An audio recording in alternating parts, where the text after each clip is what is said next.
Hi guys, how's it going? Welcome back to my channel. If you're new here, my name is Michelle, and this is actually my first ever TBR here on YouTube, so that is super exciting. This TBR is going to be for October. We're going to look at a heap of spooky books. I'm actually going to be participating in two different readathons this month. The first one is Spookathon, which is hosted by Books and Lala, and then I'm also going to half participate in Victober as well. So it's sort of a weird situation because one, low-key, I'm a bit of a mood reader, so I'm not too sure about this whole TBR thing, but you know, it's a big YouTube thing, so let's give it a crack. If I fail and bail out and read totally different books because I'm bored, you guys will know at the end of the month, and then we'll know, both me and you, whether or not this kind of situation works for me. We'll just have to wait and see what happens. So yeah, let's get into these books that I'm going to read. So I'm first going to talk about Spookathon. So yeah, it technically runs for a week. I really want to do all the 5 prompts. However, I work full time and I do not read 5 books in a week ever, even like on vacation. Like, I just can't really sit down and read that much. Maybe I just don't have the concentration for it. But I'm much more of like 1 to 2 books a week kind of gal. So yeah, wouldn't really sit there and read 5 books. But I'm going to do the prompts. I probably will be reading some of these books in that exact week, but I'm not going to get too stressed about the semantics. Victober runs for the whole month, so I guess it's a bit more chill and low key and no one really cares when you read it. But anyways, I'm going to stop rambling about the fact that I'm breaking readathon rules before I've even participated in them, and I'm just going to start talking about the books. So, the first book that I am going to show you guys is the prompt "Read a Book with Red on the Cover" from Spookathon. And that book is a book I have had for ages, and I've been actually saving this for October for this year since it's a little bit spooky.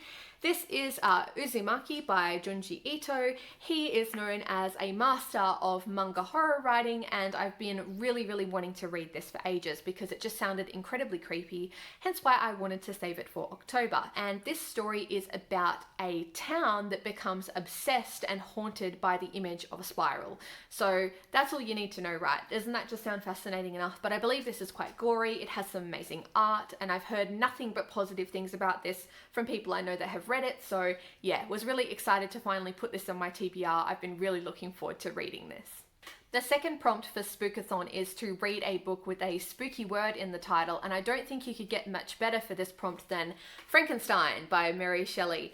This is obviously a beloved classic. You know, many people believe this kicked off sci-fi, and I love that it's a classic written by a woman.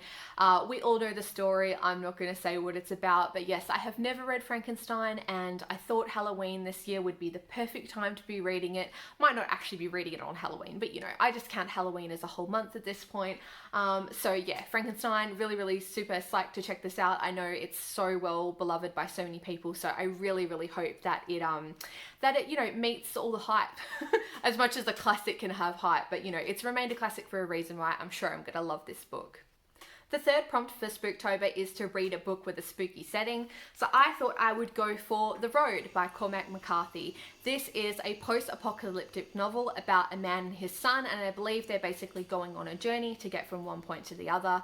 I have heard this book is bleak, and I figured, what is spookier for a spooky setting theme than a dystopian planet? I mean, that just sounds horrifying to me. So yeah, really excited to give this one a go, and this is my first book by Cormac McCarthy, so I'm really hoping I love it because I've heard so many positive things about his writing. The fourth prompt in Spookathon is to read a thriller, and I haven't really dug my teeth into Stephen King yet. I've only read one of his books so far, which wasn't even actually originally published under his name, which was The Long Walk last year. And I liked it, but I didn't absolutely love it. I thought it was a very interesting concept, but I was sort of confused by the ambiguous ending, and I've heard King does do this a bit in his books. But I am still intrigued by King. Obviously, he's a juggernaut. He's so beloved. He's been writing for so many years. So one of the books by him that I've been super interested in reading is Misery. And this, I feel the plot of this is also quite well known. This is a story about an author who I believe he gets injured somehow, and he actually ends up being taken in by a really big fan of his books. However, I believe this woman actually ends up holding him hostage, so that's where the thriller element comes in. This is one of the most beloved Stephen King books, so I'm really hoping that it's excellent and it'll launch me on a path to be reading more Stephen King. I was talking to my mum about this book recently, and she said that she had seen the movie back in the day and she thought it was absolutely brilliant, so this might also have to be a book to film one that I'll enjoy watching the film shortly after I've read it, if I love it. But yeah, Misery by Stephen King, let's give this one a crack. The final prompt for Spookathon is to read something that you wouldn't normally read.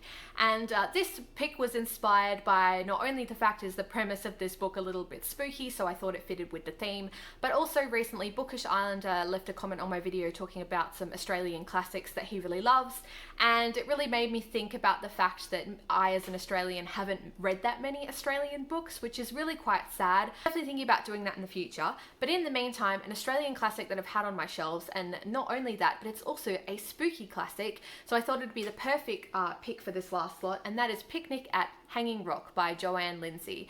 It's Joan Lindsay, sorry. This book is a spooky story. It's basically a story about a group of girls who go on a picnic, and then I believe one of them is killed or kidnapped, or something really horrible happens to the group, and then I believe from there it becomes a bit of a mystery. So I thought it would fit in perfect for October, and it would also allow me to think about reading some more Australian books. So that's it for my Spookathon books. Now let's talk about the 2 books I'm going to read for Victober.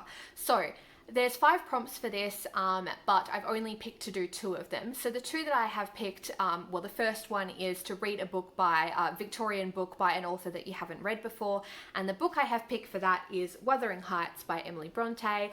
I believe this is either a revenge story or a love story. I've heard mixed opinions. I'm not exactly sure what it's about. However, I have read Jane Eyre by Charlotte Bronte, which I really loved, and my absolute favourite that I've read of the Bronte sisters so far has to be The Tenant of Wildfell Hall by Anne Bronte. That was one of my absolute favourite books of last year. So why not give the third sister a try, and let's have a go at Wuthering Heights for Victober. And the second prompt I've decided to do for Victober, the book hasn't actually turned up yet, unfortunately, but I'll insert an image of it. It is North and South by Elizabeth Gaskell. This one satisfies the requirement to read a Victorian book over 500 pages. I've been really wanting to read Elizabeth Gaskell for a while. I've heard North and South is excellent. It's so funny because I remember even when I was back in school, I had a friend that had read Elizabeth Gaskell and absolutely loved North and South, and another one I remember she used to rave about them, and I didn't know what they were even about at the time. I just knew they were older books, so probably wasn't that inclined to pick them up as a 16-year-old. She was obviously smarter than me. But yeah, so that one's on its way in the mail. I've ordered it, so hopefully should come next week and be ready for my October TBR. So that is it for my Spookathon and my Victober TBR. However, there is one additional book that I wanted to talk to you guys about. As I mentioned in my BookTube newbie tag, I've recently been reading the Lord of the Rings series, which has been super awesome. The reason I have been reading it is because, one, it's been on my TBR forever, it's one of those classic books that everyone, should read, at least once in their lifetime.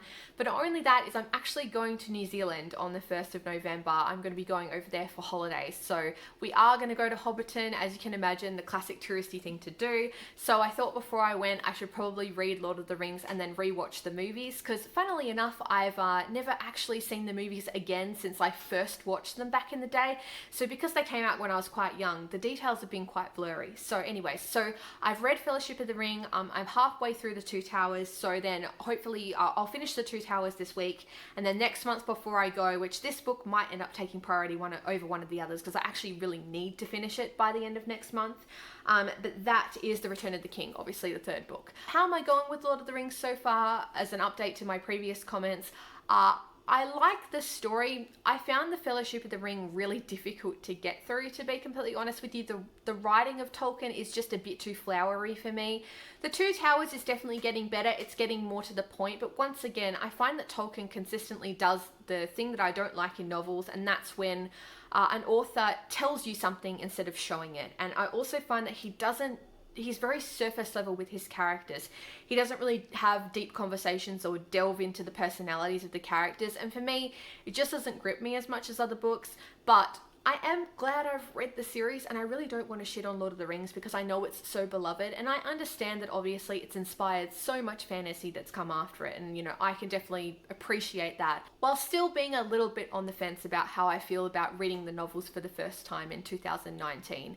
In a lot of ways, I wish I'd originally read the series as a kid because I really think it would have had a different impact on me back then to now as an adult. But anyways, moral of the story is I'm also going to finish Lord of the Rings next month. So that is my TBR for October. I'd really love to know down below whether or not you guys are going to be participating in either Victober or Spookathon. And if you guys would love to let me know what kinds of books you are going to be reading for that, I would love to hear about it. Thanks again for watching my video. If you'd like to connect with me on social media, I have both Goodreads and Twitter, and I'll leave them in the down link below. Thanks again for watching my channel. Really hope you guys enjoyed it, and I'll see you in the next one.